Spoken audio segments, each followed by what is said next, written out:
Hi everyone, in this video, we will show you how to solve math equations with iOS 18's built-in graphing feature. First, open the calculator app on your mobile phone.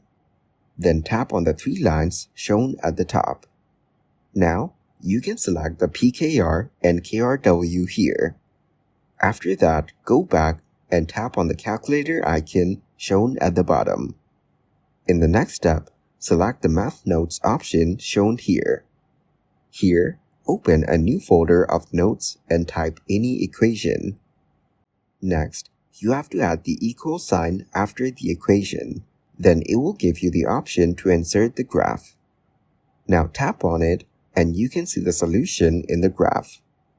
In the end, zoom in on the graph to understand the solution provided in the graph.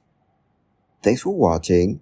Like the video and subscribe to the channel for more content like this.